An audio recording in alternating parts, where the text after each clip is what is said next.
Boa noite novamente, com o microfone fechado. Desejamos as boas-vindas a todas e todos, e é com grande alegria que iniciamos a série de conferências do USBEA Brasil Connection, fortalecendo a rede Alumni de norte a sul. Este projeto é apoiado pela Embaixada e Consulados dos Estados Unidos no Brasil e financiado pelo Departamento de Estado dos Estados Unidos por meio do Alumni Engagement Fund, Innovation Fund, EIF, e durante todas as nossas conferências teremos o acompanhamento de intérpretes de Libras. Hoje conosco temos a Tainara e a Letícia.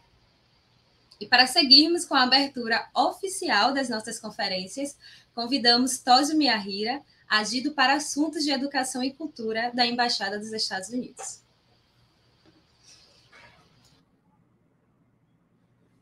Muito boa noite a todos e a todas. Um grande prazer para mim estar com vocês. Eu sou Toji Miyahira, agido para assuntos culturais e educacionais da Embaixada dos Estados Unidos aqui no Brasil. E muito obrigado por convidar-me a falar com vocês na abertura deste evento, as conferências temáticas do USBEA Brasil Connection. Quero agradecer também todas as pessoas incríveis da rede Alumni Estados Unidos Brasil, profissionais de diferentes áreas de locais do Brasil, e para todos vocês na audiência também que tenham interesse em aumentar seus conhecimentos pessoais e profissionais. Espero que este evento e todas as conferências deste mês promover um ambiente de troca e de diálogo entre vocês. Sempre fico tão impressionado com a nossa rede de alumni, com as diversidades de vocês, as profissões e as áreas de especialistas que vocês são. E acho que sempre estamos mais fortes quando estamos juntos. E vamos ver neste evento, esta noite, exemplos incríveis dos ex-participantes dos nossos programas. Por fim, quero agradecer também a toda a equipe do USBEA Brasil, a nossa organização nacional de ex-participantes dos programas patrocinados pelo governo dos Estados Unidos, pela organização deste evento. Quero agradecer, claro, os nossos palestrantes deste evento e de todo o mês por sua dedicação e boa vontade para trazer suas experiências, vivências e conhecimentos para os debates. Muito obrigado a todos, a Cris, e a Ivan, Larissa, toda a equipe que está organizando isso, e muito boa noite. Obrigado.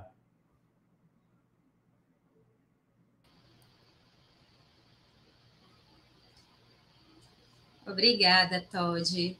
Bom, agora eu convido o Richard Roberts, agido cultural, adjunto da Embaixada dos Estados Unidos, para fazer a sua fala.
Tivemos um problema com o áudio do Richard, então eu vou chamar agora, depois a gente tenta chamar o Richard de volta, Ivan Prado, presidente da USBEA Brasil, para também participar desse momento de abertura.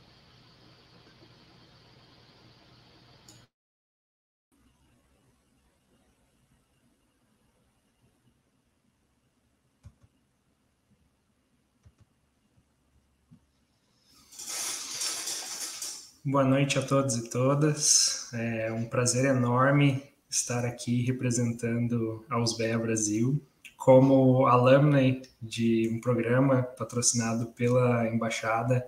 Essa rede teve um impacto muito grande e muito incrível na minha jornada.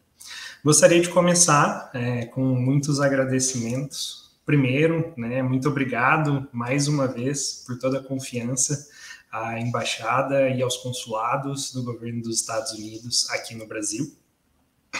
Gostaria também de agradecer ao pessoal da Exchange Alumni, que conta com esse projeto de grande impacto e relevância internacional, que é o AEIF, o Alumni Engagement Innovation Fund, que topou a nossa ideia ousada de mapear toda essa rede incrível, com muitos projetos das pessoas que participaram desses programas patrocinados pelo governo dos Estados Unidos. Gostaria muito também de agradecer, obviamente, a toda a equipe da USBEA Brasil. Eu, muitas vezes, como presidente, fico aqui nos holofotes, mas quem está de verdade fazendo tudo isso acontecer, merece receber todo esse crédito. Então, a toda a equipe da USBEA Brasil, que não só conseguiu fazer essa ideia se tornar realidade, mas correu atrás e conseguiu criar um evento inclusivo, onde a gente vai poder aprender com histórias de muitas pessoas incríveis que a gente conheceu durante essa jornada. Foram centenas de projetos inscritos nesse nosso mapeamento, que vai resultar futuramente em um e-book e até um podcast. E esses projetos serão, então, 5 deles serão premiados durante essas 5 conferências que teremos aí de norte a sul do país. Então, dou início ao nosso primeiro encontro, passando a palavra para a Cris, nossa mediadora aqui dessa noite. Cris, é contigo.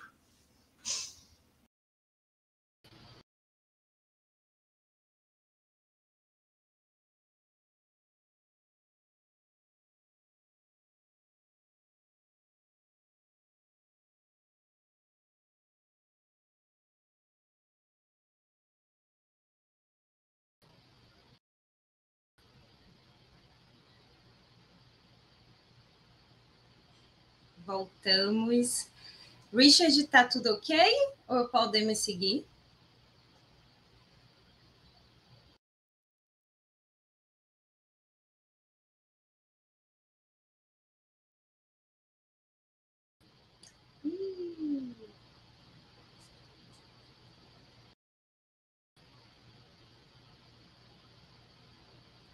Bom, como o áudio do Richard ainda não voltou ao normal, vamos dar continuidade à nossa conferência. Problemas técnicos, a gente está tentando corrigir, e se der tempo, assim que resolver, a gente chama o Richard de volta, tá bom? Bom, como alguns de vocês já sabem, porque muitos aqui são alumni, e a gente fez uma divulgação bastante intensa, mas o projeto USBEA Brasil Connection ele é dividido em algumas etapas. E como sabem, a primeira etapa foi o mapeamento das iniciativas alumni, e hoje, ao final da conferência, iremos revelar a primeira iniciativa premiada e vamos começar com a região Centro-Oeste. Então, fiquem até o final e também teremos o resultado das 3 pessoas entre os 50 primeiros selecionados que irão receber, inscritos, na verdade, que irão receber o kit promocional do evento USBEA Brasil Connection, que a gente compartilhou no Instagram, que está bem bonito. A segunda etapa do projeto são as conferências que estamos iniciando hoje. Essa é a primeira de 5 conferências que vamos realizar e que, ao final, resultarão em uma temporada especial do podcast Fala USBEA Brasil, que vocês estão sabendo em primeira mão que haverá o lançamento desse podcast. E, sem mais delongas, vamos iniciar o nosso bate-papo. Eu sou Cristiana Fernandes, sou uma mulher negra, cabelo black, cheio, estou com a camisa azul, uma gargantilha, Estou numa cadeira que ela é meio preta e laranja no fundo marrom para dar início à nossa conversa. Bom, eu estarei mediando o nosso bate-papo e as dúvidas que vocês tiverem, vocês podem indicar no chat desta transmissão e nossa equipe vai estar articulando para o momento adequado para a gente estar apresentando as perguntas de vocês, mas será ao final de toda a conversa. Com isso, apresento as pessoas palestrantes de hoje sobre o tema Educação por um Ambiente Inteiro, discussão sobre os avanços da Agenda 2030. Sejam bem-vindos, Beatriz, Karina, e seja bem-vindo, Felipe. Por favor, se apresentem. Vamos começar. Oi, gente, boa noite. Eu sei, Karina. Posso ir daqui? Pode. Obrigada, Cris. Obrigada, Ivan, Larissa, todo mundo. Boa noite, pessoal. Primeiro, eu queria muito agradecer o convite, né, da USBEA, que eu acho que para todos nós tem um lugar especial e muito importante, né, dentro da nossa história de vida, enfim, da nossa caminhada. Cris, eu quero só saber se eu já posso me apresentar mesmo, fazer a autodescrição e já falar um pouco sobre quem eu sou, que programa eu participei, é isso? Isso, você pode fazer sua apresentação, a sua autodescrição, para as pessoas saberem como é você, e aquela questão de já falar o que é que você faz da vida e qual a relação desse trabalho que você desempenha com a Agenda 2030. Boa. Certo, gente, fazendo a minha autodescrição, eu sou uma mulher negra, eu tô de tranças loiras, longas, tô com uma camisa branca, com alguns detalhes azuis, tô no fundo branco, no quarto de hotel. Eu sou do Maranhão, acabei de chegar em São Paulo em congresso, e estou muito feliz de estar aqui com vocês. Bom, a minha história com a USBEA, ela começa lá em 2014, né? Então já tem um tempo, né? Com a embaixada, enfim, com os programas de liderança e cultura da Embaixada dos Estados Unidos. Na verdade, começa em 2013, quando eu tento os Jovens Embaixadores, né? Eu apliquei os Jovens Embaixadores no terceiro ano do ensino médio. Eu fui pré-selecionada, né, como candidata do Maranhão e participei do EIP em 2014, que foi em Belém. Foi um ano de Copa, então teve que ser dividido, né, o English Immersion Program, que é esse programa de imersão em cultura e educação ligada aos Estados Unidos, que foca muito em liderança também, e que é um programa que é direcionado para os jovens que são semifinalistas dos Jovens Embaixadores, né, porque é um programa que sempre tem muita gente que tenta. E a partir de então, eu comecei a liderar a rede da USBEA no Maranhão e liderei durante 5 anos essa rede, né? Ajudei a ter esse início dessa construção também. Então, por isso eu sempre falo assim, né? Que foram muitos anos dentro dessa trajetória, né? De ver, enfim, o começo da USBEA Brasil, né? Dessa USBEA geral também, enquanto alumna. E também, em 2019, eu tive a oportunidade, já na universidade, eu sou bióloga de formação, e já na universidade, já muito engajada com temas sociais e temas socioambientais, eu fui selecionada para participar do SUSE, com foco em empreendedorismo social. O SUSE, para quem não conhece, é um programa que ele foca em jovens lideranças da América Latina, em especial. Fomos 5 brasileiros, 5 pessoas do Chile, 5 da Argentina e 5 do Uruguai. A gente foi para os Estados Unidos durante 1 mês e meio, né? Um programa que ele se passa dentro da universidade em Massachusetts, na Amherst College, e também na Universidade do Arizona. E ele é um programa que todos os anos tem um enfoque em especial, e quando eu participei em 2019, foi um programa voltado para o empreendedorismo social. Então, é uma longa trajetória e história, né, com a embaixada, desde a minha adolescência mesmo, até, enfim, essa minha formação enquanto jovem, né, enquanto jovem mulher negra. E aí, acho que trazendo um pouquinho já mais para quem eu sou, né, e o que eu faço. Como eu falei, eu sou bióloga de formação, eu sou ambientalista de vocação desde sempre, e eu sou ativista climática, e atuo especificamente com a pauta de justiça climática, né, a construção desse movimento de justiça climática jovem aqui no Brasil, do qual compartilhei muitos espaços com a Bia, então eu estou muito feliz de estar aqui com ela e a gente fazer parte dessa rede. Felipe, prazer te conhecer também. Hoje eu atuo em várias redes, né, focadas dentro desse trabalho específico de juventudes, em especial as interseccionalidades que ligam raça, gênero, classe com a questão climática, né, e por isso a justiça climática. Eu sou gestora de mobilização hoje no Nossas, que é uma organização brasileira que trabalha, né, com pautas democráticas, onde eu estou na gestão de mobilização da campanha Amazônia de Pé, que eu acho que mais para frente eu posso comentar um pouco mais também, né, explicar como tem sido esse projeto que a gente está fazendo. Faz parte de outras redes também, a Concertação pela Amazônia, Observatório do Clima e outras redes brasileiras que têm um enfoque específico em questão climática. Desde 2016, eu acompanho as COPs, que são as Conferências de Clima da ONU. Então, já fui coordenadora de delegação, já participei e sempre acompanho, né, esse cenário mais internacional também. Então, acho que a minha pauta está totalmente voltada para a Agenda 2030, porque é bem direto, assim, né? Tudo que a gente trabalha dentro da perspectiva de que para o futuro sustentável chegar, né, e a gente, de fato, ser capaz de construir isso que a gente quer, a gente precisa não deixar ninguém para trás, que é exatamente o que a justiça climática pauta. Então, estou muito feliz da gente começar aqui, né, essa série de encontros com esse tema. Fico muito feliz de cada vez mais a gente entender que esse tema é um tema transversal, né, que a gente realmente precisa falar sobre em todas as esferas. Então, parabéns aos BEA, parabéns a todo mundo que está participando e estou muito feliz. Acho que vai ser uma boa conversa. Estou animada para a gente conversar hoje à noite. Obrigada, gente. Obrigada, Karina. Bia, por favor. Olá, gente. Vocês estão conseguindo me escutar direitinho? Bom, boa noite. Meu nome é Beatriz Azevedo. Muito prazer de estar aqui. É um prazer estar com a Cá de novo. Como ela falou, a gente já se conhece há alguns anos e trabalhamos juntas. E prazer, Felipe. Prazer, Cristiana. Muito obrigada aos BEA pelo convite. E, bom, começando a me apresentar, eu sou uma mulher branca, eu tenho cabelos castanhos, estou no meu quarto, tem uma estante de livro atrás de mim e eu estou de blazer branco e uma blusa de gola mais ou menos alta, verde piscina. E eu sou advogada, estou falando de Fortaleza, do Ceará, sou cearense.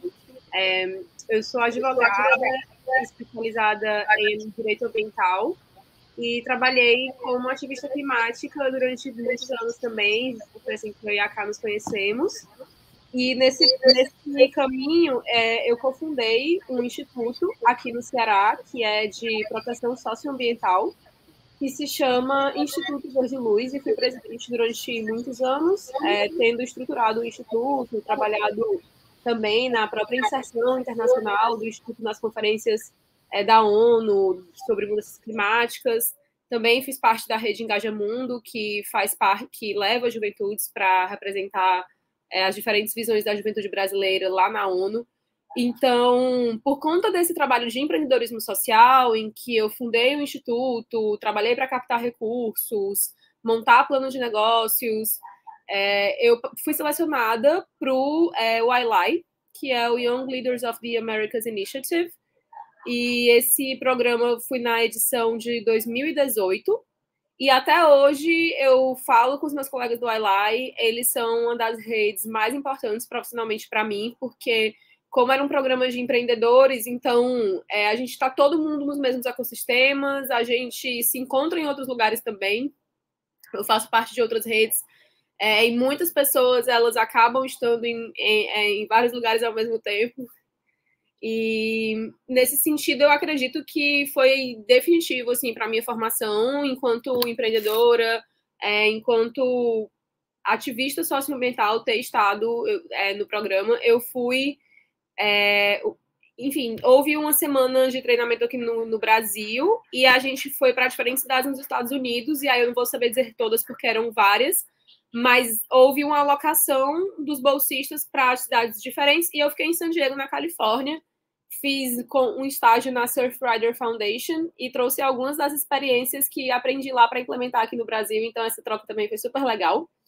Atualmente, eu fiz mestrado em políticas públicas na Universidade de Oxford, e aí voltei ano passado para o Brasil, abri minha empresa de consultoria em sustentabilidade e estou empreendendo de novo. Então, nesse momento, lembrar do Eli me dá muita motivação, porque foi ali que eu aprendi boa parte dos mecanismos de negócios que eu hoje aplico no meu segundo negócio, né? Então, assim, muito obrigada por estar aqui.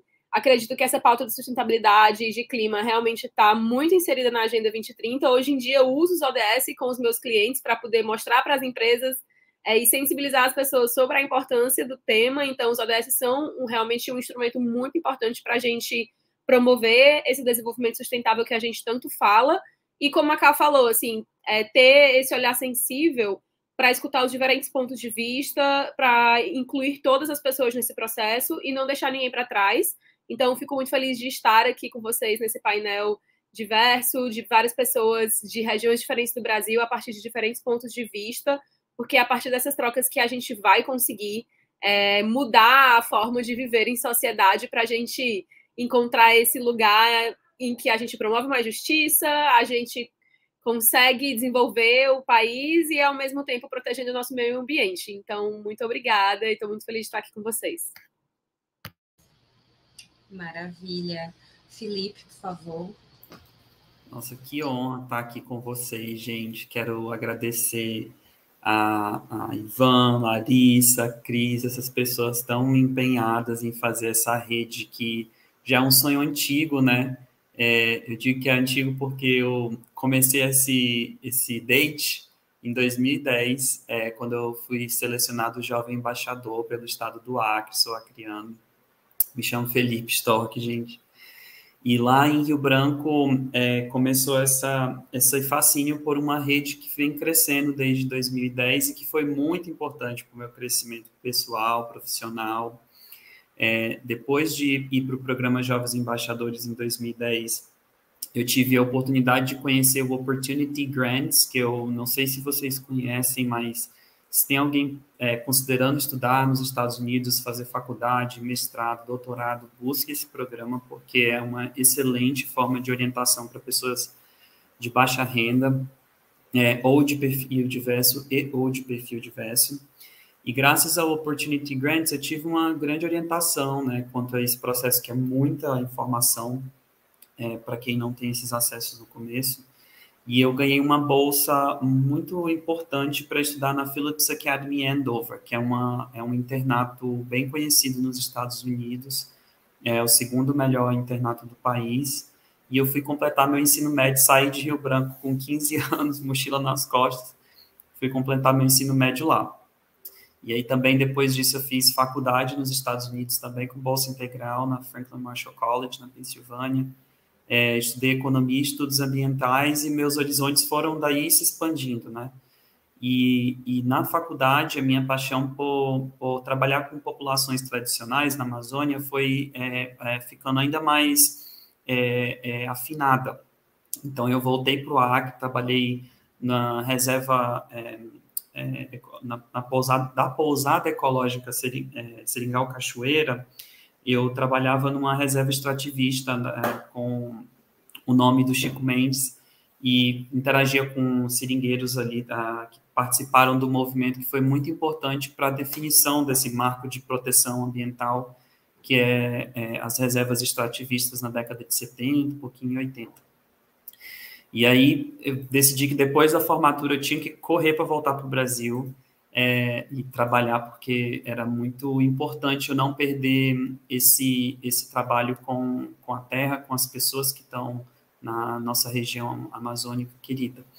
Aí eu tenho trabalhado esses últimos 7, 8 anos com diferentes projetos de impacto socioambiental. Então, eu primeiro estive no Instituto Socioambiental, ISA, que é uma ONG que tem feito um trabalho histórico com populações tradicionais e povos indígenas no Alto Rio Negro, no Amazonas, e também no território do Xingu, um pouco no interior de São Paulo também, e de defesa de direitos em Brasília.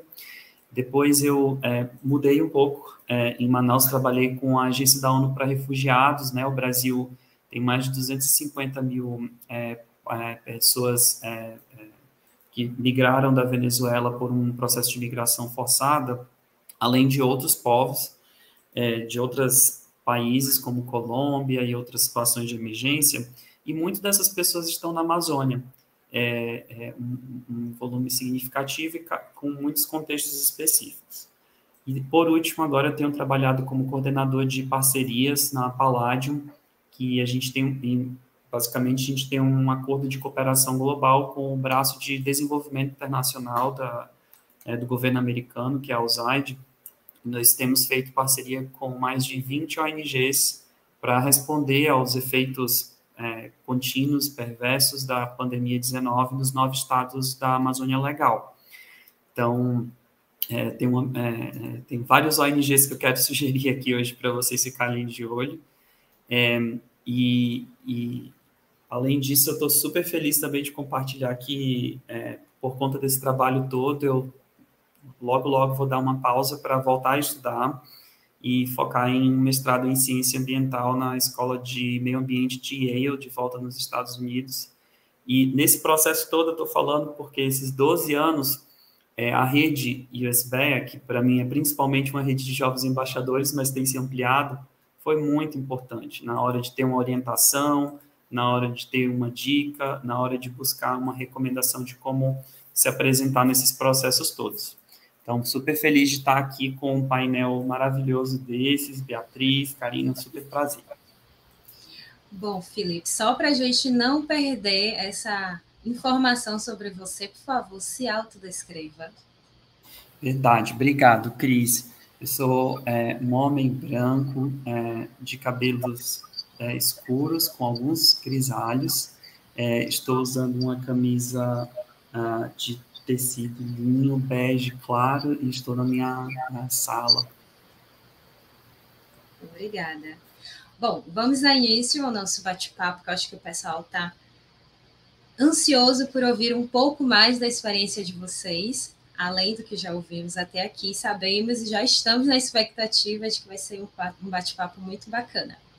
Bom, em 2023, o Plano Global, mais conhecido como a Agenda 2030, chega a quase metade dos 15 anos que temos para atingir um mundo melhor para todos os povos e nações. Do ponto de vista do meio ambiente, tivemos avanços consideráveis, estamos dentro do planejamento ou vamos ter que acelerar para dar conta?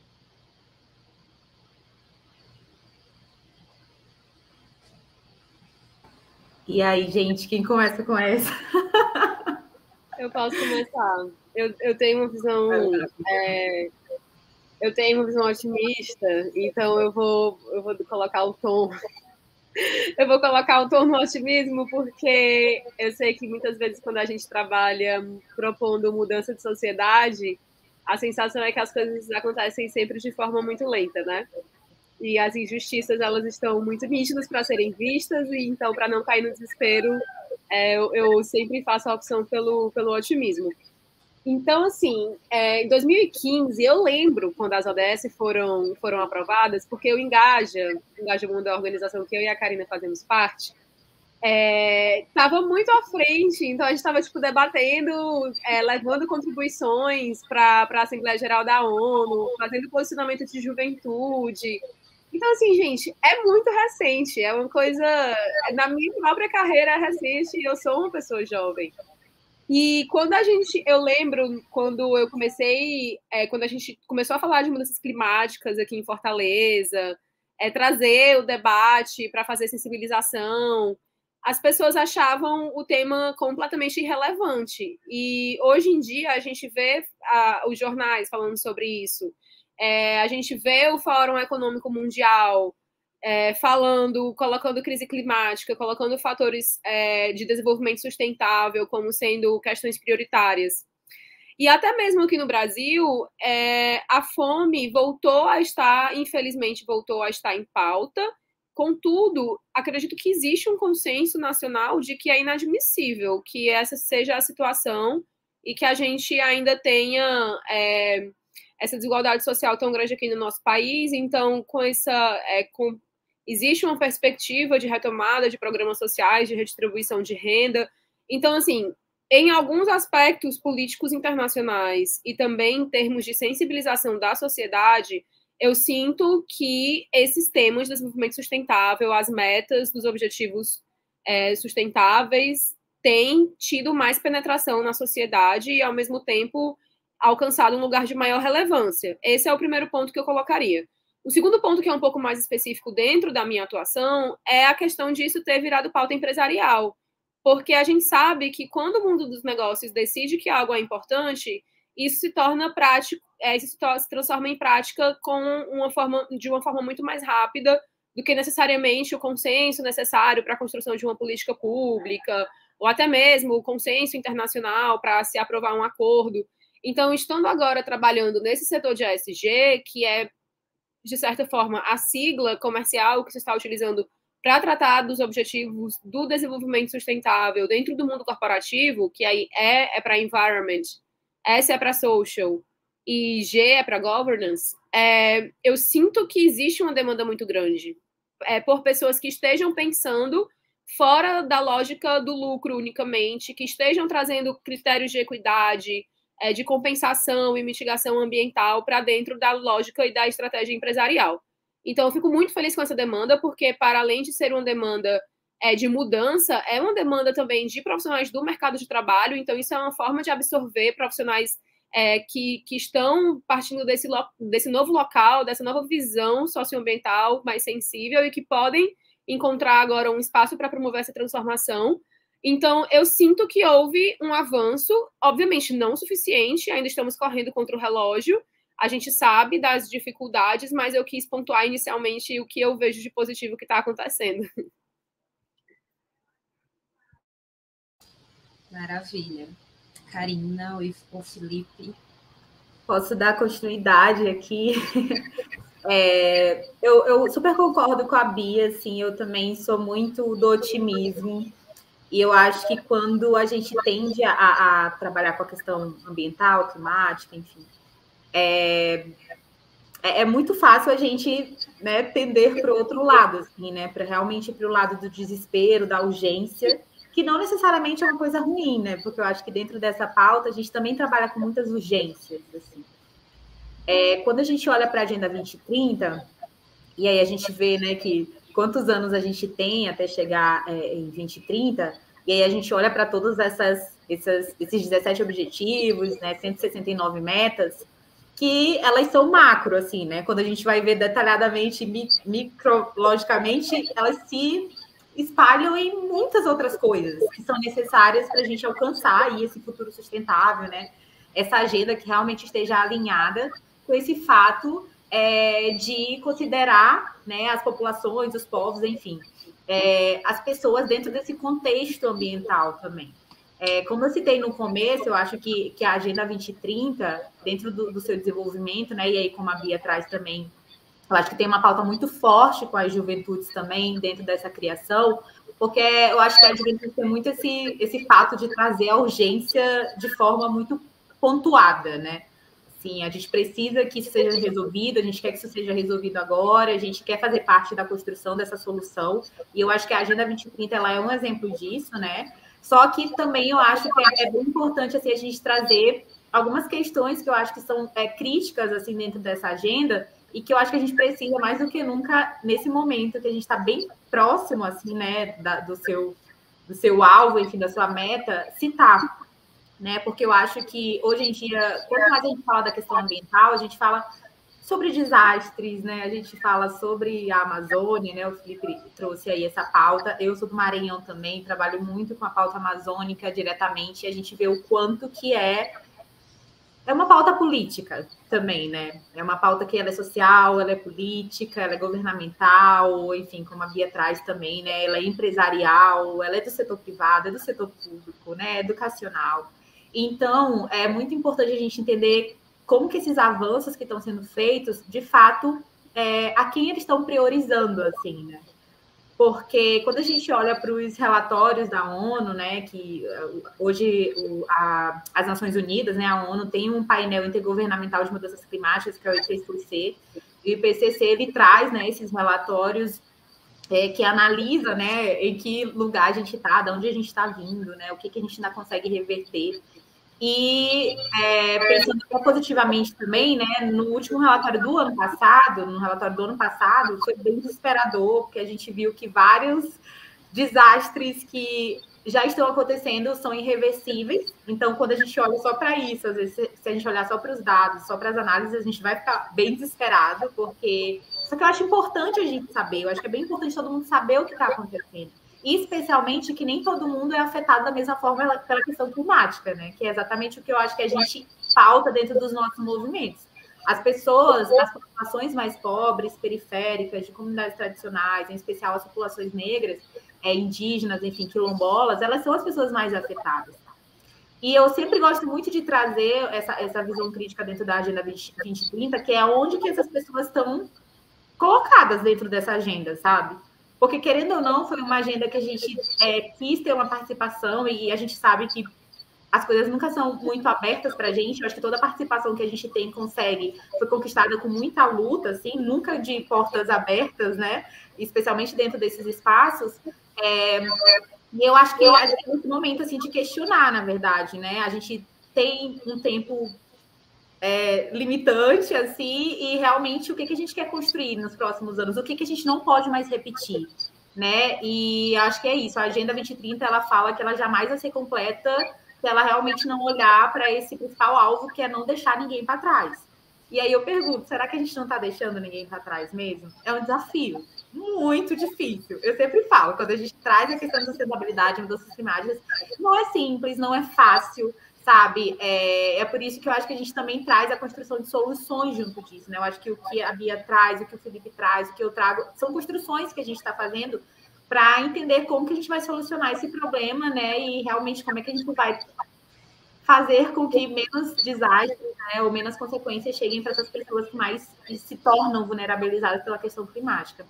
Então é isso, eu super acredito que realmente tem vários avanços da agenda, e eu acho que muito pautado pela juventude, né, por esses movimentos que realmente se propõem a se agregar dentro desses espaços que nem sempre são abertos para a gente, né, mas que a gente vai lá e se insere e faz questão de fazer parte.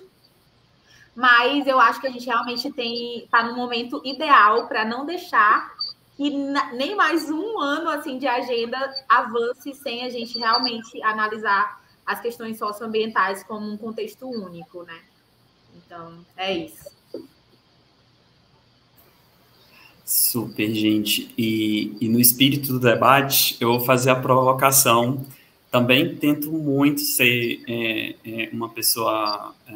né, assim, que trabalha com positivo. Realmente concordo com vocês que quando a gente trabalha com questões que eu ouso dizer aqui socioambientais, é muito difícil. Às vezes tem dias assim que nos últimos anos principalmente a gente teve que ser muito resiliente e criar verdadeiras redes de afeto, de amizade, de troca. Vocês falaram de alguns movimentos aí socioambientais muito especiais, né, onde a gente cria essa relação especial com outras pessoas que também lutam e sofrem com a gente.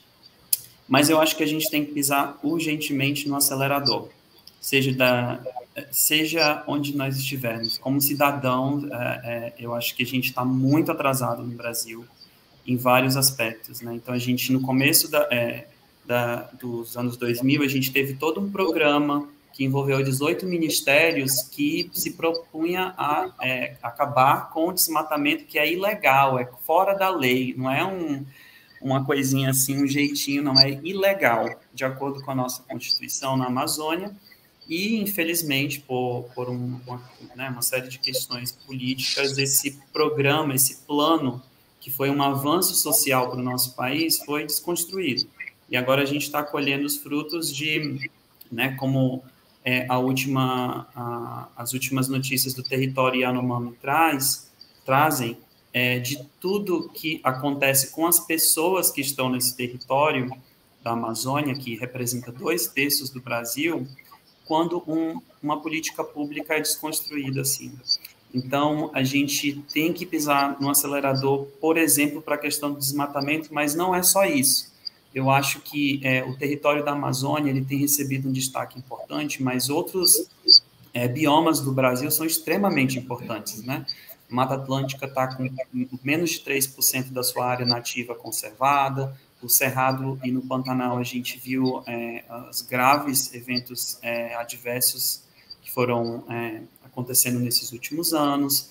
Então, tem outros biomas que também estão em situação grave, que são também importantes para a nossa estratégia de desenvolvimento de país, para a nossa agricultura, para a gente conseguir linkar essa agenda que é para ser realmente holística, né? Também acho que a gente tem que pisar no acelerador quanto à questão de lixo.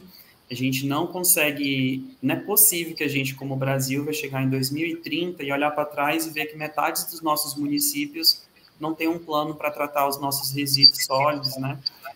Que é uma agenda que vem sendo discutida a nível nacional há tanto tempo e tem vários reveses e vai e volta, e traz também várias questões de saúde para as pessoas, para os brasileiros, especialmente, como você estava trazendo, né, Karina, para quem é mais vulnerável dentro dos nossos estratos sociais. Água potável também é uma outra questão que eu acho que a gente tem que pisar no acelerador. Então, eu estou trazendo assim, essas várias questões ambientais porque eu luto para não ser pessimista. Acho que a gente tem que manter a garra, mas a gente, como país, tem que entender que as questões várias ambientais da Agenda 2030 são questões de saúde pública, são questões de interesse público, e a gente tem que realmente trabalhar em conjunto para que toda a sociedade entenda isso. Vai ser um avanço para o nosso país, e eu acho que a gente está muito atrasado. No espírito do debate, eu deixo esse alarme. Um bom alerta, né, para nós todos que estamos aí atentos e preocupados com a questão do meio ambiente aqui no Brasil. Bom, mas já que você trouxe esses pontos, Felipe, eu queria jogar a próxima pergunta, e aí eu acho que a gente vai precisar só correr um pouquinho por causa do tempo, e aí eu gostaria que todo mundo conseguisse ouvir vocês para as perguntas que a gente meio que pactuou de fazer hoje à noite. O Felipe já trouxe algumas questões que estão acontecendo no Brasil, que a gente deve se preocupar para além só da Amazônia, porque os problemas são vários. E às vezes a gente não tem tanta clareza, né, do que está acontecendo.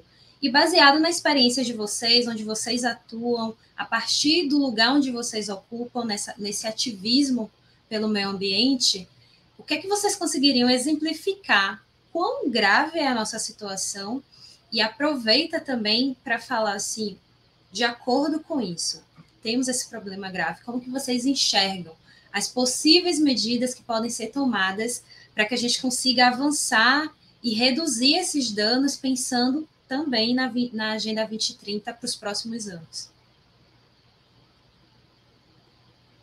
Bom, se a gente quiser seguir a mesma ordem, eu agradeço demais assim, as pontuações da Kai e do Felipe, porque realmente a gente precisa entender que são desafios, e aí já alinho com a resposta dessa pergunta, né? Dessa segunda pergunta. Eu delinearia assim, alguns pontos que são extremamente necessários. O primeiro deles é transição energética justa.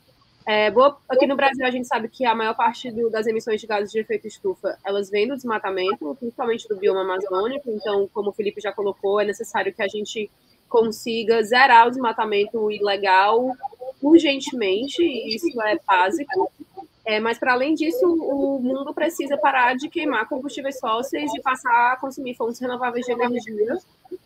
E aqui no Brasil, infelizmente, a gente tem um contexto em que o mundo está olhando para o Brasil como uma fonte de energia eólica e solar, mas a gente precisa também pensar que isso seja feito de forma justa com as comunidades que estão nos territórios, principalmente aqui no Ceará.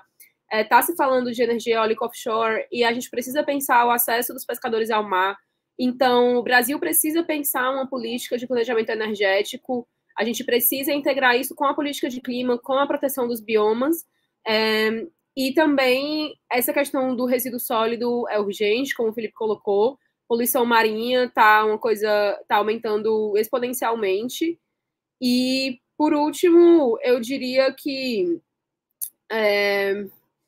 essa pauta mesmo, assim, de a sociedade estar a par das vulnerabilidades, a gente entender que isso é um processo de consenso social, mas que precisa ter um olhar atento. A gente está perdendo vidas, né? No Brasil, a gente está tendo uma situação de muitas enchentes, com pessoas morrendo diariamente em todas as regiões. Aqui em Fortaleza, semana retrasada, 6 pessoas morreram por causa de uma enchente, porque as chuvas estão se tornando mais torrenciais. As cidades não têm infraestrutura para sustentar a mudança do clima, Então, a gente precisa falar de prevenção de desastres, a gente precisa falar de sistemas de alerta, de políticas públicas de adaptação, realmente de criar soluções nas cidades, soluções baseadas na natureza, que a gente consiga mesclar diferentes formas de infraestrutura, integrando as florestas, integrando os rios ao desenho urbano. Então, tudo isso precisa ser pensado, está sendo pensado, mas é como o Felipe colocou, a gente precisa colocar o pé no acelerador. Então, eu trouxe aqui alguns pontos que eu acho que deveriam ser acelerados. Obrigada.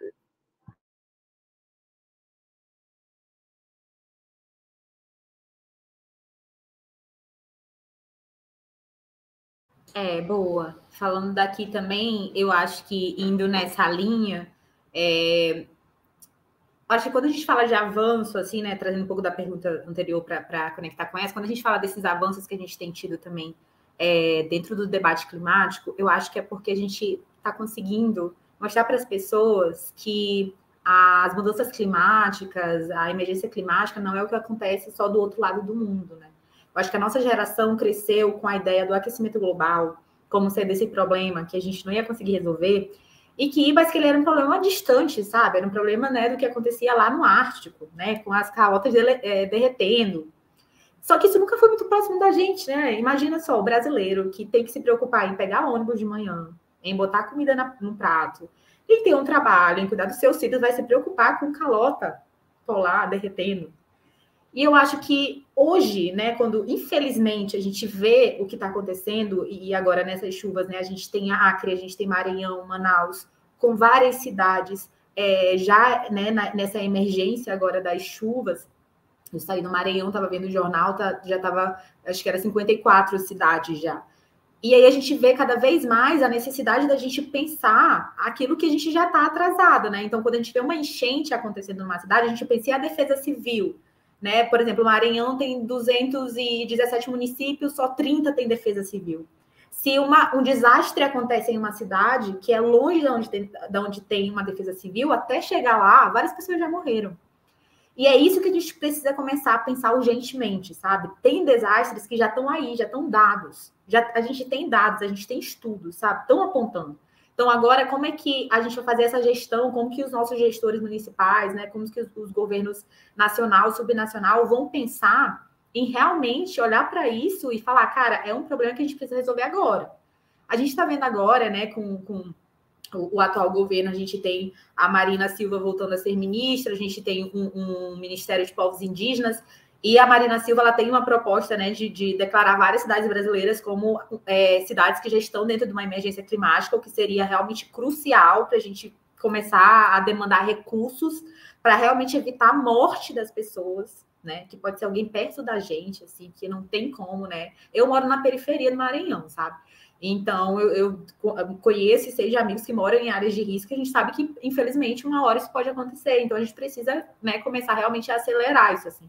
Então, acho que tem essa questão dos desastres, né, que a gente está vendo cada vez mais, e pontuo também o desmatamento, né, porque realmente os níveis de desmatamento no Brasil estão cada vez piores. A gente tem um risco muito próximo, um momento muito próximo, à Amazônia, por ser tão desmatada, chegar ao nível de não retorno, ou seja, ela passa a não ser mais floresta com as suas funções de floresta, quase, né? Isso é uma informação que não chega para muita gente, mas, tipo assim, tá muito próximo, sabe? E eu acho que depois eu falo um pouco mais, mas pensando em soluções também, hoje várias iniciativas, né, que falam dessa redução de desmatamento, né, com algumas estratégias específicas que a gente tem pensado, é para exatamente isso, né?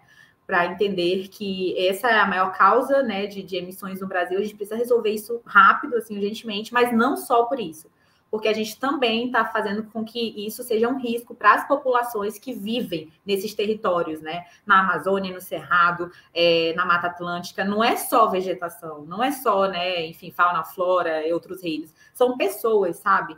Então, que vivem nessa região, que dependem, né, dessa região. Então, a gente precisa realmente humanizar essa pauta, né, para a gente conseguir correr e evitar, literalmente, a morte de muita gente, né?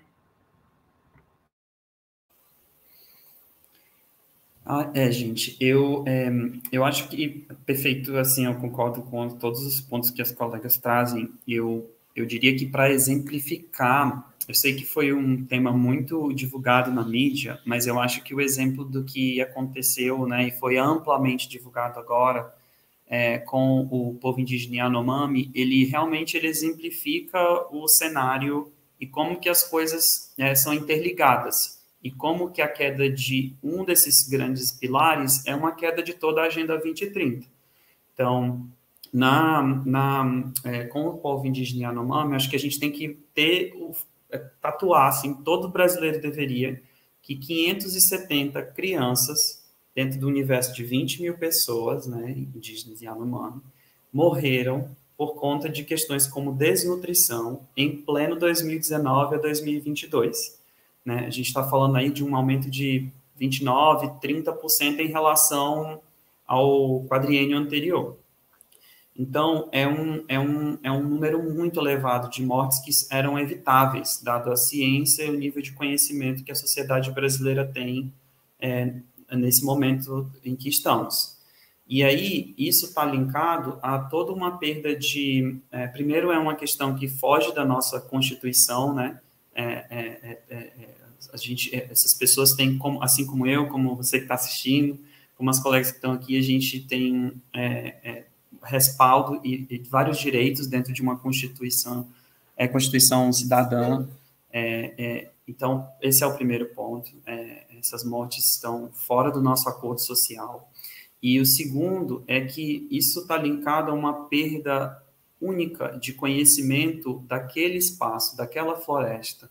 Só para dar um exemplo, os Yanomami conhecem, têm histórias e têm laços e, enfim, uma série de conhecimentos técnicos que nem mesmo a nossa ciência tem quanto às diferentes subespécies de cogumelo, para ficar em uma espécie dentro das centenas ou milhares de espécies que eles, ao longo de mais de 3 mil anos de territorialidade naquele lugar, acumularam.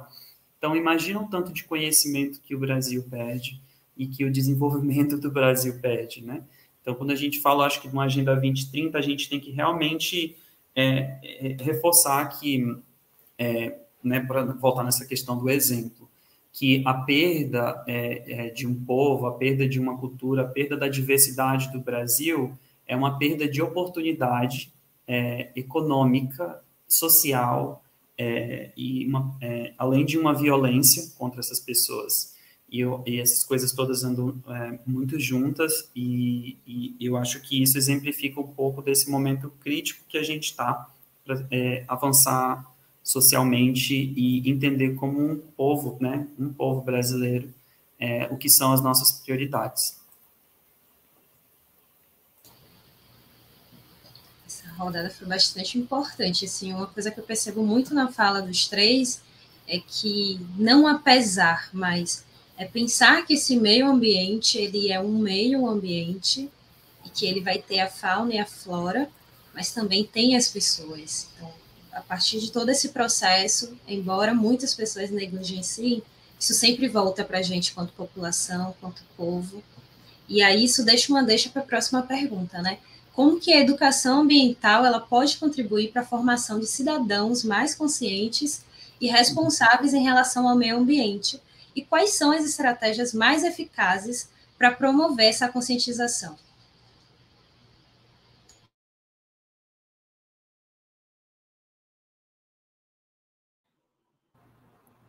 Querem cair primeiro? Pode ser, eu estava pensando se a gente tinha a mesma ordem. Bom, gente, educação ambiental, né? Acho que educação ambiental é uma pauta que a gente poderia ficar aqui só fazer um encontro só para falar especificamente disso, assim, né? Eu sou licenciada, né? Fui formada para trabalhar com educação. E essa realmente dá uma alegria e às vezes até um pouquinho de tristeza, assim, de ver realmente como que a educação ambiental hoje ela ainda é tratada no Brasil. Primeiro porque, né, a gente fala que a educação ambiental ela tem que ter esse olhar transversal, né? Ela não é uma coisa que só o professor de biologia ou de ciências ou de geografia, como a gente sabe, tem que trabalhar dentro de uma escola, né? Nosso sonho seria, de fato, que todas as matérias que hoje são apresentadas dentro de um currículo, né, básico, dentro das nossas normas brasileiras de educação e de construção de conteúdo tivessem, né, pontuassem realmente esse ambiente inteiro, né, como parte da nossa vivência, né, enquanto cidadão, enquanto brasileiro, assim, que a gente realmente tivesse mais exemplos próximos da gente, né, para a gente se reconhecer dentro disso também. Mas eu acho que tem uma coisa interessante da gente falar também, é que tem uma outra discussão já há uns anos, né, que vem acontecendo aí dentro da educação ambiental, que é a pauta da educação climática. E aí, para falar disso de uma forma mais simples, assim, e a gente entender. Dentro dos grandes acordos da ONU, o Brasil ele se compromete com várias coisas, né? Com várias metas. Por exemplo, a meta de redução de desmatamento, a meta de redução de gases, né, de efeito estufa, de uso de combustível fóssil. E tem uma meta que muitas vezes ela é deixada para trás e que dentro desses movimentos que eu participei, em especial o Engajamundo, a gente sempre trazia para cá. Tipo, não vamos fugir disso, não. Que é uma pauta que ela se chama ACE, que é Empoderamento para a ação climática. Dentro do empoderamento da ação climática, o Brasil se compromete a construir ferramentas para que essa ação que passa pela educação chegue na sua população. Ou seja, o Brasil tem esse compromisso, gente. Qualquer coisa que a gente faz para falar sobre educação ambiental, a gente está cobrando um compromisso que foi marcado pelo governo brasileiro e que independe de qual governo chegue, pelo Brasil enquanto nação. A gente tem esse compromisso com a ONU, com o mundo, sabe? Então, eu acho que é crucial, assim, a gente falar, e hoje em dia a gente já fala mais sobre educação climática, que é uma educação que ela iria abranger exatamente essa emergência climática que a gente já vive, né? Para já trazer um pouco mais dessa pauta. Durante a minha participação dentro do Engajamundo, a gente criou um programa que foi o EduClima, que foi o primeiro programa brasileiro que focava realmente em educação climática. Foi uma experiência muito legal e que realmente foi uma inspiração para muitos outros projetos. E eu me lembro muito também que a gente, através do ativismo, que é uma das formas de atuação do Engajamundo, a gente fez com que o governo brasileiro, né, isso há uns anos atrás, criasse uma plataforma para trazer e realmente ser transparente sobre o que o governo brasileiro está avançando dentro dessa questão da educação climática e ambiental, né?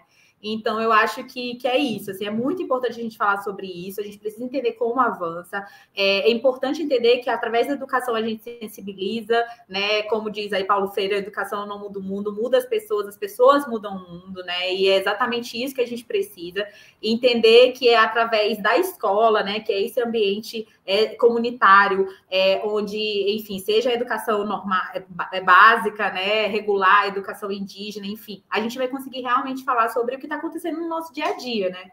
E essa educação ambiental ela pode ser muito diversa, assim, dependendo também, né, de quem tem acesso a ela.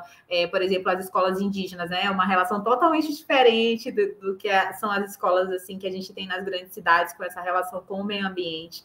Mas assim, nunca vai ser uma coisa isolada. A educação ambiental ela nunca pode ser uma coisa isolada, assim. Eu sei que às vezes a gente tem a gente vai só propor uma atividade, que é o que a gente pode fazer, mas é sempre importante pautar o quanto que, para a gente realmente avançar nesse tema e que isso seja fincado realmente no Brasil, é que a gente tenha isso, principalmente dentro das nossas bases nacionais curricular, que é o que determina o que vai chegar no livro didático, né? O que vai chegar para um aluno lá no interior do Maranhão, lá no interior do Ceará, no interior do Acre. Então, tornar isso político é muito importante para a gente realmente conseguir pautar.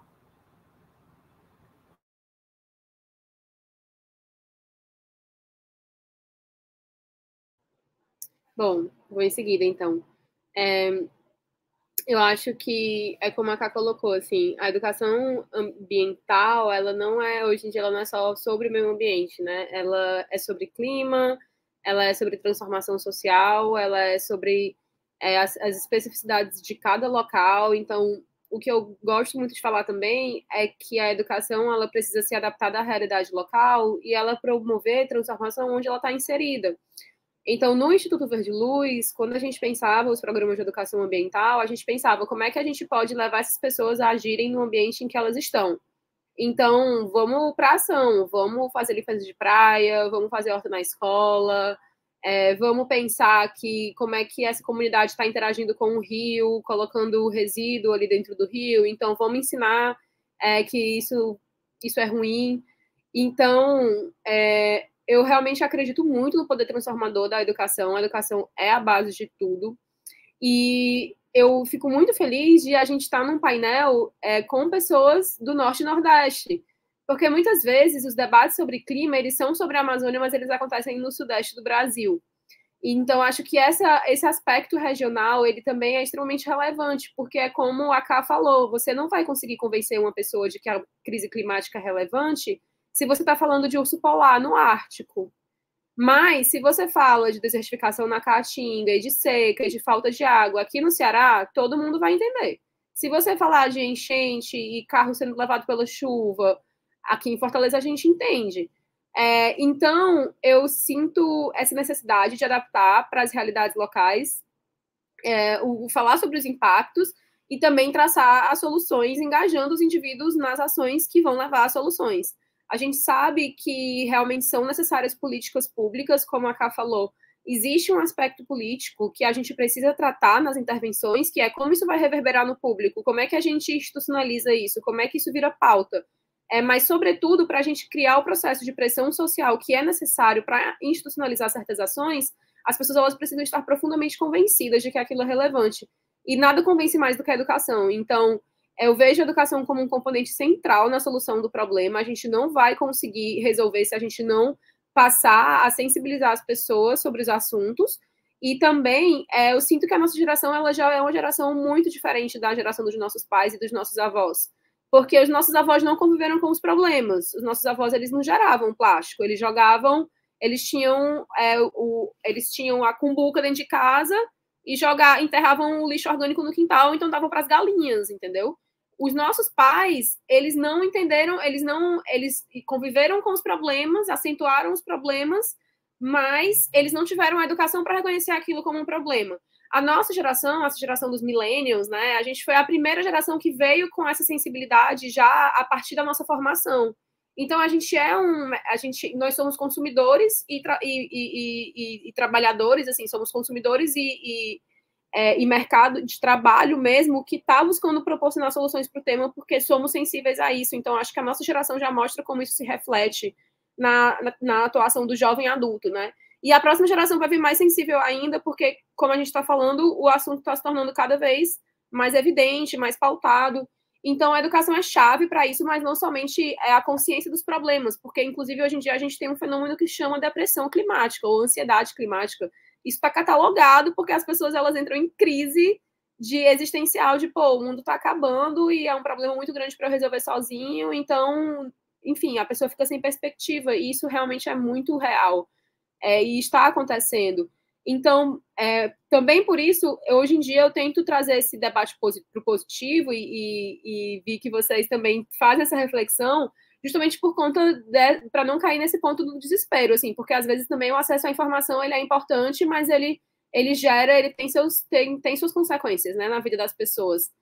Eu já fui uma pessoa que se desesperou um pouco, então eu acredito que é manter a calma, ter acesso à informação, educar, sensibilizar, mas colocar essa energia voltada para a ação propositiva, colocar essa energia voltada para a transformação e, obviamente, tratar isso na perspectiva do público. Não é um problema privado, é um problema de todo mundo, mas também é um problema privado, né? Então, é isso. Muito bom. E eu vou jump in aqui, Cris, já fazer uma resposta rápida, porque já foram super completas, né, as respostas da Karina, da Beatriz. Mas só para trazer um outro ponto aqui, que como eu comentei, né, eu fiz economia e estudos ambientais, então eu vi esses economistas falando uma coisa nas minhas aulas de economia e a galera ambiental, né, não, temos que defender a diversidade do outro lado. E eu percebo que em muitos debates a gente tem que trazer argumentos econômicos porque as pessoas se preocupam com bolsa. E aí você estava falando desses exemplos drásticos, mas que é realmente, né, Beatriz, assim, no Acre também, quando a gente fala de enchentes hoje em dia, agora as pessoas têm noção do que como aquilo interfere no cotidiano. Alguns anos atrás eram as queimadas, eu cresci numa época em que tinha tanta queimada que a Secretaria de Educação cancelava as aulas por causa da fumaça, na época de setembro, só para dar uma ideia de como a Amazônia estava sendo queimada. Em Rio Branco, Acre. Mas eu digo que nossa geração de pais, nossa geração de avós e a gente tem que construir essa ideia. A gente vem de um contexto histórico aqui no Brasil que a gente luta eternamente contra a inflação. Volta e meia dá uma manchete nova, volta e meia tem uma situação nova em que a inflação do Brasil está voltando e a gente tem um medo, né, por conta de várias crises inflacionárias do passado recente. E aí a gente tem que pegar, eu acho, por exemplo, esse gancho e falar assim, olha, então, mas no ano de 2022, mais ou menos 1/4 da inflação que a gente teve no Brasil foi por causa de geadas, por causa de secas, por causa de enchentes. Isso está diretamente relacionado ao aumento de preço da comida, mesmo nós sendo o país que alimenta 800 milhões de pessoas e segue com 33 milhões de pessoas passando fome ou com situações muito difíceis para se alimentar. Então, eu acho que é aí que a gente também pega certas pessoas que ainda são difíceis de convencer e que são muito importantes de convencer e vai trazendo elas para o nosso lado.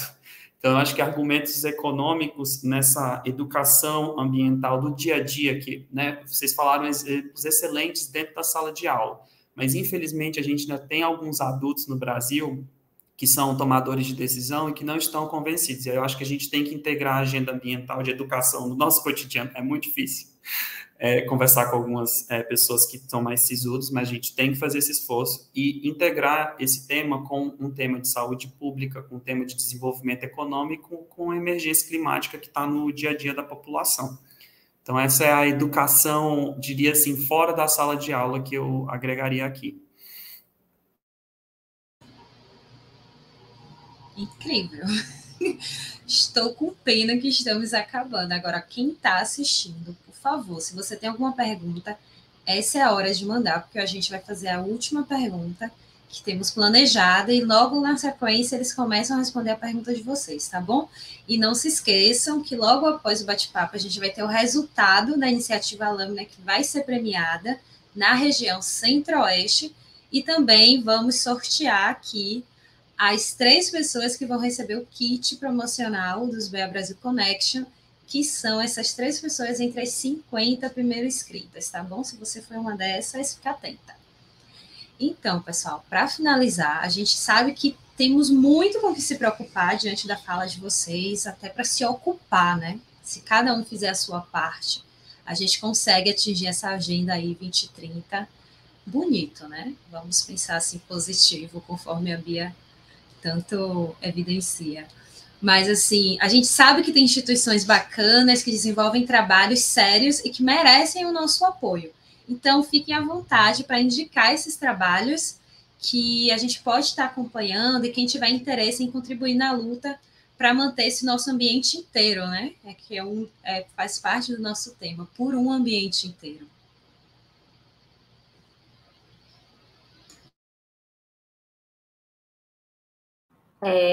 Posso começar daqui, mudar um pouco o formato.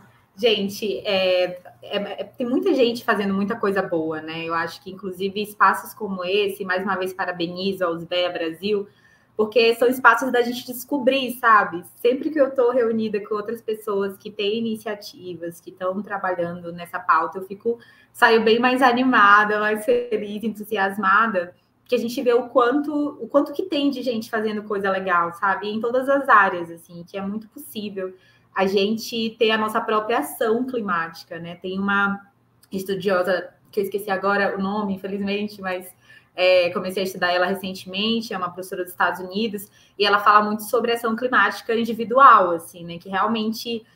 muitas vezes é aquilo que te faz feliz, é aquilo que te anima, é aquilo que você gosta de trabalhar junto, né? Acho que cada pessoa tem sua ação climática e não necessariamente ela vai passar ou perpassar por você ter que ser um ambientalista, ter que ser um ativista, sabe?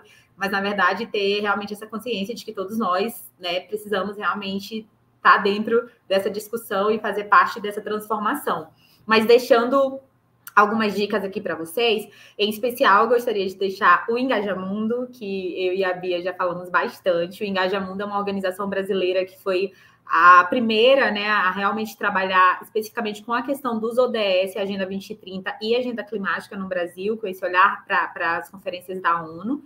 Ela nasce durante a Rio+20, a Rio+20, né, que aconteceu em 2012 no Brasil, então tem um simbolismo muito forte, né? Hoje é uma organização muito grande que acabou de completar 10 anos, é uma organização para qualquer jovem de 15 a 29 anos, né, de acordo aí com o nosso Estatuto de Juventude e com a ONU também. Para populações tradicionais, isso tem aumentado um pouquinho, né? Acho que até 34 anos, talvez, considerado juventude, que quer participar, né? Entender como que você pode usar a ferramenta da comunicação, do ativismo, do advocacy, para trabalhar questões como gênero, cidades sustentáveis, desenvolvimento social e outras pautas dentro da questão climática também. Então, aconselho, né, quem não conhece, a conhecer o Engajamundo, a fazer parte.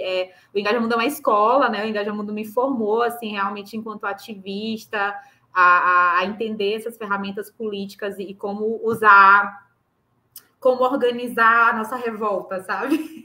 Porque às vezes a gente fica muito revoltado e quer fazer um monte de coisa, e como que a gente organiza isso para criar soluções efetivas, né? Então, sou muito fã do Engajamundo, deixo aqui. E também queria falar do meu trabalho, né, no Nossas, que é a organização que eu participo atualmente. Também é uma organização que também nasce no contexto da Rio+20, que, né, hoje a gente tem sido uma organização brasileira que desenvolve tecnologia para o fortalecimento da democracia, e a gente entende como democracia qualquer direito, né, qualquer luta por direito, e a gente perpassa pela questão ambiental. E, por último, deixar o convite, né, que está também relacionado ao Nossas, que é a campanha que eu tenho trabalhado atualmente, que é a Amazônia de Pé. A Amazônia de Pé é um convite para ação, literalmente. Nós estamos construindo um projeto de lei de iniciativa popular. Nós precisamos alcançar 1,5 milhão de assinaturas físicas de pessoas de todas as partes do Brasil para conservar, né, e preservar 57 milhões de hectares de florestas públicas que a gente tem hoje no Brasil, florestas que são da população brasileira, mas que são o principal alvo de desmatamento, né, dos últimos 20 anos. E a gente quer que essas florestas, né, esses territórios, eles ainda continuem sendo da população brasileira, mas que eles se tornem territórios indígenas, quilombolas, de pequenos extrativistas e unidades de conservação. Então, eu sempre falo da Amazônia de Pé porque você pode ir lá, você pode assinar, pode entrar no nosso site, coletar, deixar na sua escola, na igreja, no parquinho, em qualquer lugar. Qualquer pessoa que tem título de eleitor hoje no Brasil pode assinar a campanha. Quem não tem, se for criança, pode levar para a escola, pedir para os pais assinarem. É um projeto que eu tenho muito orgulho de construir. O projeto, ele vai fazer agora 1 ano. Nós já somos mais de 250 organizações construindo esse projeto, já somos mais de 20 mil voluntários no Brasil inteiro e somos mais de 130 mil assinaturas já presentes, né? Ainda tem um caminho muito longo para 1,5 milhão, mas se a gente realmente conseguir, a gente vai fazer algo histórico no Brasil, né? Um projeto de lei que não perpassa não é construído por um parlamentar, mas é construído pela população. Hoje, na história do Brasil, a gente só tem 4 como esse, porque é muito difícil de construir, né? Realmente mobilizar muita gente. Mas a gente está muito animada, acreditando que, através desse projeto, a gente vai criar, sim, uma maioria climática no Brasil, e, em especial, com essas populações, né, que realmente são mais afetadas pela questão climática. Então, deixo aqui o meu convite para vocês, gente. E, mais uma vez, muito obrigada. Ai, gente, muito obrigada também pelo espaço. Estou muito feliz de ter tido essas trocas. Realmente um debate de altíssimo nível. Estou pensando ainda em alguns pontos que foram colocados. Mas com relação às organizações, eu vou recomendar o Engajamundo também, que, como a Ká falou, é uma escola. Minha formação passou por lá também. Vou recomendar o Instituto Verde Luz. A gente tem uma atuação mais voltada para o Ceará. Então, nesse sentido, acaba sendo mais voltado para o público cearense. Mas, assim, o que eu diria para as pessoas é procurem organizações de onde vocês estão também. Eu acho que os temas globais, eles são extremamente relevantes e nacionais, e eles se comunicam muito bem com as pautas locais. Então, acredito que você estar conectado onde o seu pé está pisando também é uma experiência muito legal. Eu sempre busquei fazer isso, por isso também fui cofundadora do Verde Luz, porque para trazer esse debate aqui para o Ceará, para Fortaleza, Então, eu recomendaria que vocês buscassem, quem estiver assistindo, organizações, associações de bairro, da cidade de vocês, alguma campanha que está rolando aí para salvar, alguma matinha local, uma floresta, para um desmatamento, para colocar cartaz aí na frente de alguma obra que está irregular. Sempre acontece, então fica o convite.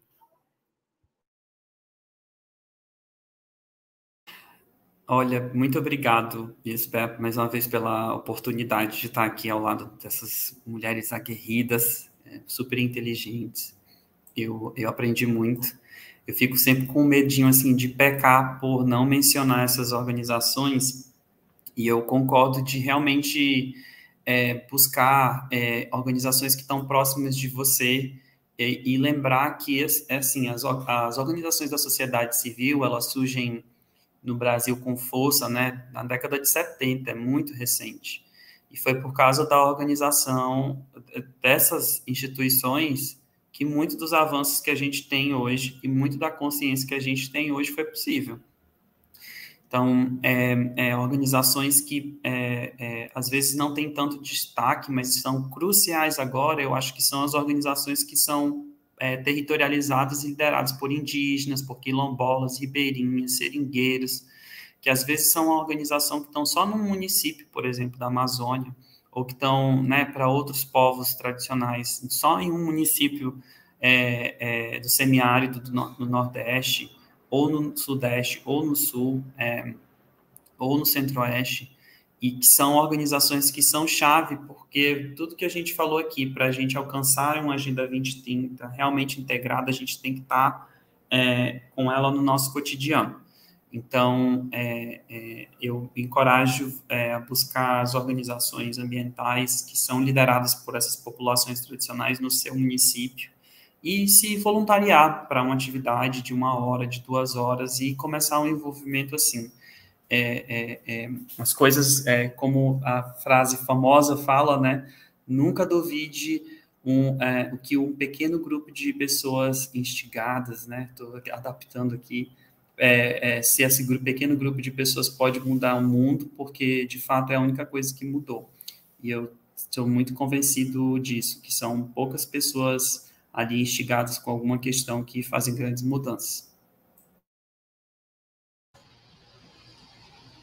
Ai, gente, a Ausubel Brasil fica extremamente agradecida. Acho que eu posso falar em nome de toda a equipe, assim, pela contribuição de vocês. Eu acho que isso fica claro que no chat, se vocês derem uma olhadinha, não tem nenhuma dúvida. As pessoas estão super engajadas em completar, em o que vocês estão falando, em reconhecer e complementar a fala de vocês a partir da experiência delas.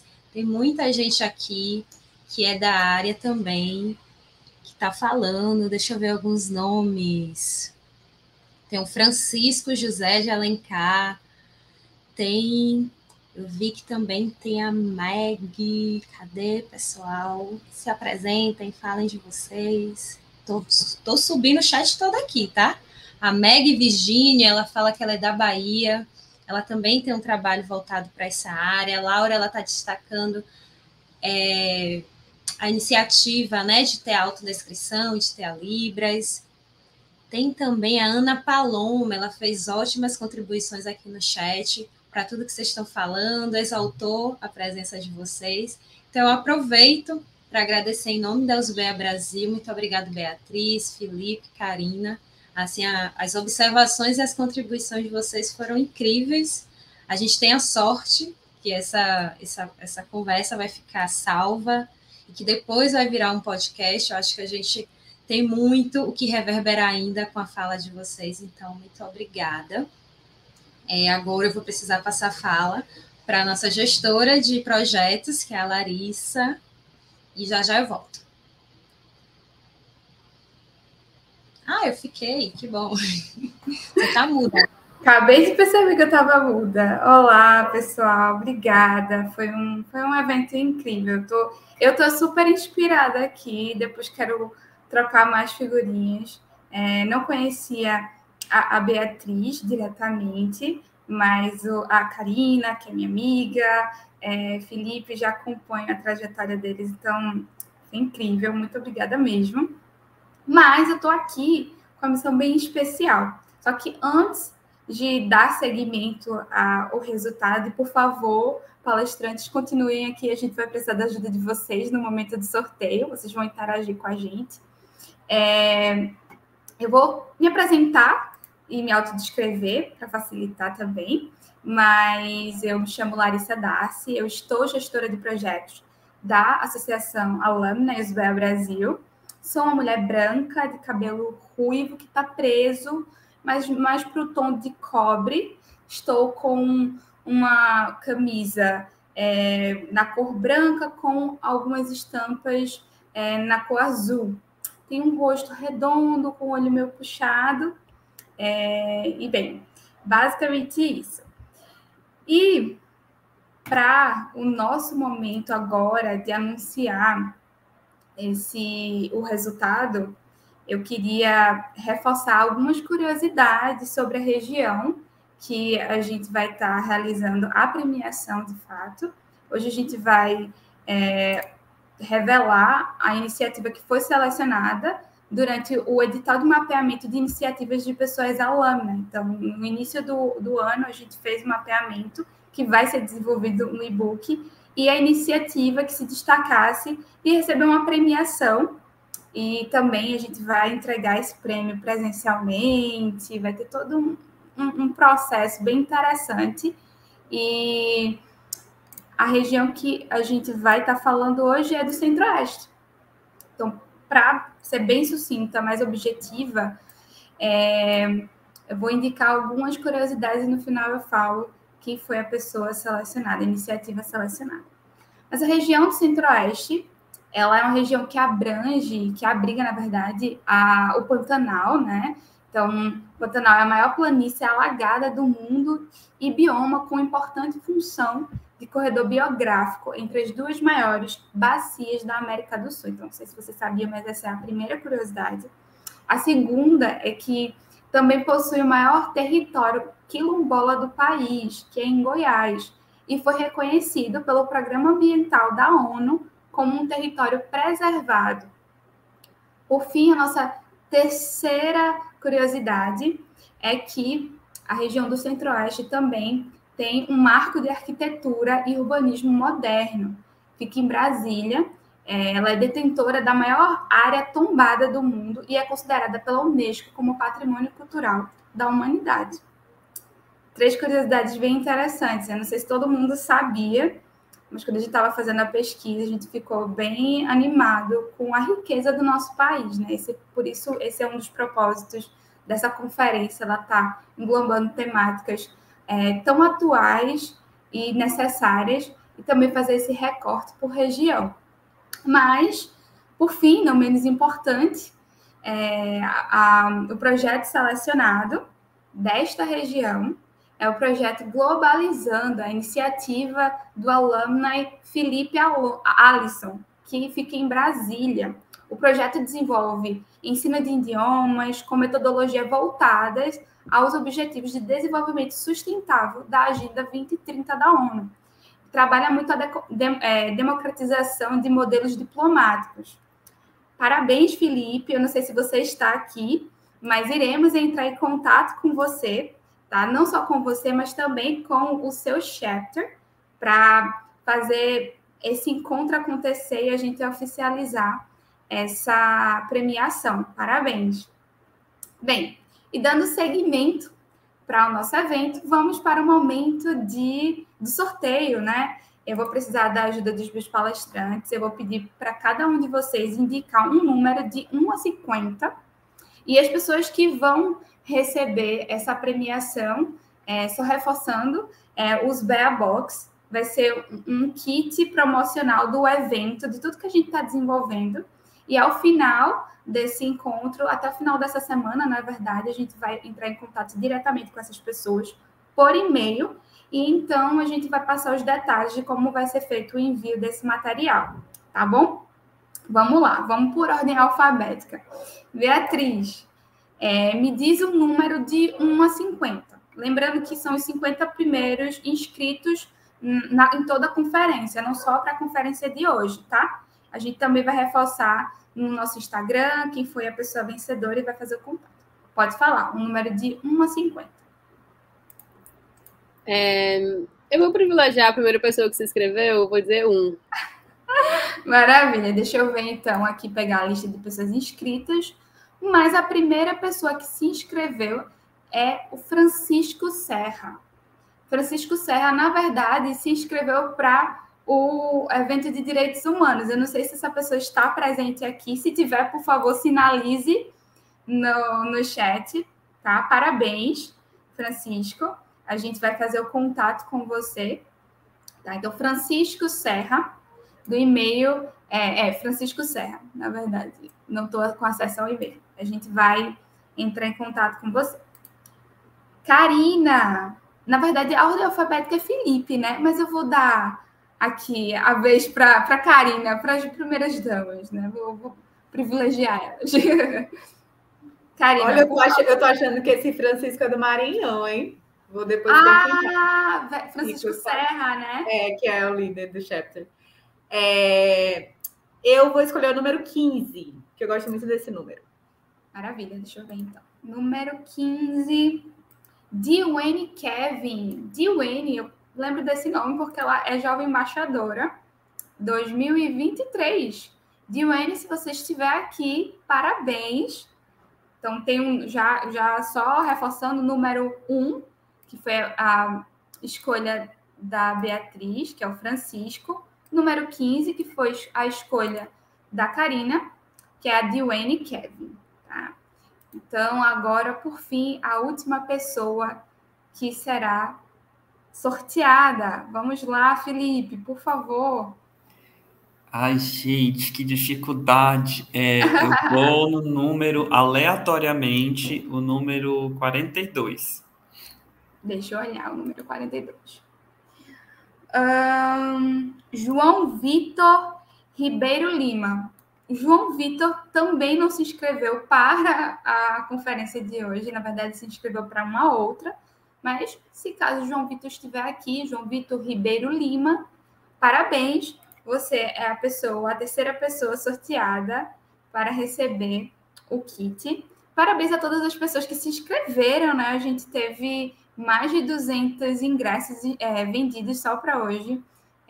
A Cris vai reforçar mais alguns detalhes sobre esse encontro, mas de forma geral, só reforçando, né, tivemos esse sorteio, foram as 3 pessoas sorteadas, que foram o número 1, Francisco Serra, número 15, Dwayne Kevin, e o número 42, João Vitor Ribeiro Lima. É isso. E agora eu passo a vez para a Cris, para ela fazer os momentos finais. E vou ficar aqui nos bastidores, tá? Um abraço, gente. Obrigada, Lari. Eu queria só reforçar uma coisa, porque a Lari acabou não falando o nome do maior território quilombola, que é o Calunga. E também dar os parabéns para o Felipe Alisson, que ele está aqui no nosso chat, comemorando que ele foi aqui, a Globalizando foi a iniciativa escolhida na região Centro-Oeste. Então, parabéns, Felipe. E logo menos a gente está aí para fazer essa premiação de pertinho, tá bom? Então, agradecemos a presença de todos vocês, em especial os nossos palestrantes, os representantes da Embaixada dos Estados Unidos, e aproveito para ratificar que realmente não conseguimos recuperar para conseguir colocar o Richard para falar com a gente, mas estamos articulando para que ele esteja presente na segunda conferência, então não percam. Vai ser no dia 17 de abril. E só um momento que tem outros recados. Os palestrantes que se disponibilizaram para compartilhar um pouco das suas experiências, além dos que estão aqui, também nas próximas conferências, a gente aproveita para agradecer desde já, porque foi um trabalho muito intenso de procurar pessoas que fossem de todos os lugares do país para que a gente tivesse diversidade e representatividade. Então, a gente agradece a vocês que toparam estar com a gente desde já. Obrigada também à nossa equipe que está aqui por trás dos bastidores, a equipe de Libras, a presença de todos que se inscreveram para a conferência de hoje, então não deixem também de participar das próximas. E, reforçando, a nossa próxima conferência será no dia 17 de abril, também às 19 horas. Ainda estamos com as inscrições abertas, então fiquem à vontade para divulgar, para se inscrever. E a temática que vamos abordar vai ser sobre saúde, os impactos da saúde mental na educação de crianças e jovens. A gente também vai estar fornecendo certificado pela presença de hoje.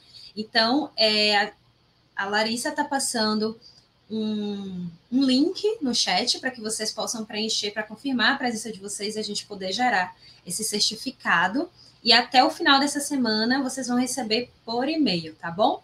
A gente agradece mais uma vez, tenham todos uma boa noite e a gente encontra vocês na próxima segunda-feira.